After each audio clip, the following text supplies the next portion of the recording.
En 2019, Christophe de Chavannes avait attaqué M6 en justice, accusant la chaîne d'avoir plagié l'une de ses idées d'émission. Aujourd'hui, après plusieurs audiences, dont une en mai 2021, la décision est enfin tombée et elle n'est pas en faveur de l'animateur. Dans un communiqué AFP paru ce jeudi 29 juin 2023, ce dernier assure néanmoins qu'il ne compte pas s'arrêter là. Il pensait facilement obtenir gain de cause mais malheureusement. Christophe de Chavannes a appris cette semaine qu'il perdait son combat en justice contre M6. Il y a 4 ans, l'animateur avait en effet porté plainte contre la 6 après que la chaîne a récupéré, selon lui, son idée d'émission inspirée du format britannique intitulé Body Pixé. Une adaptation française avait alors été envisagée, dès 2017, entre M6 et Coyote Conseil, boîte de production fondée par Christophe de Chavannes. Mais le projet avait finalement été avorté pour des raisons budgétaires.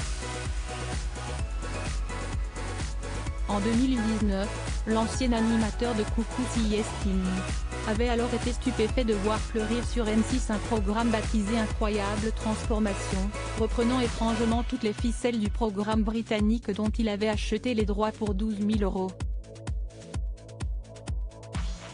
Ni une, ni deux, il décide de porter plainte pour parasitisme et préjudice moral et annonce réclamer près de 10 millions d'euros à M6. Siestine, une reprise sauvage du format élaboré par mon équipe, s'était alors emporté Christophe de Chavannes insistant sur le comportement déloyal et la mauvaise foi déconcertante de la chaîne. 4 ans plus tard, le mercredi 28 juin 2023, une dépêche de l'AFP dévoile que la société de production de l'animateur a été déboutée en justice. Coyote Conseil, dont l'animateur détient 49% du capital, a été condamné par le tribunal de commerce de Nanterre à rembourser 10 000 € de frais de justice à M6, indique le communiqué. Une décision vivement contestée selon la décision rendue le 22 juin et consultée par l'AFP. Coyote n'a pas su apporter la preuve qu'elle détenait un droit de diffusion pour adapter, produire et commercialiser ce format en France.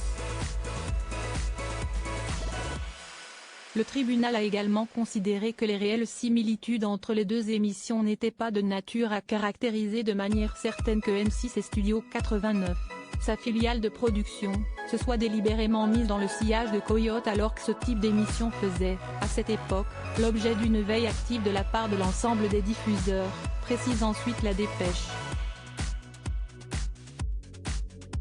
De son côté, Christophe de Chavannes a assuré qu'il comptait évidemment faire appel de cette décision.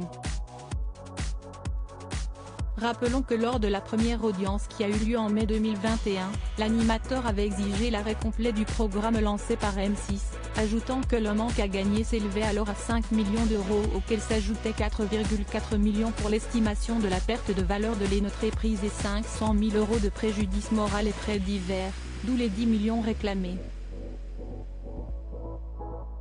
Reste que l'acolyte de Patrice Carmouze va devoir persévérer s'il veut obtenir gain de cause.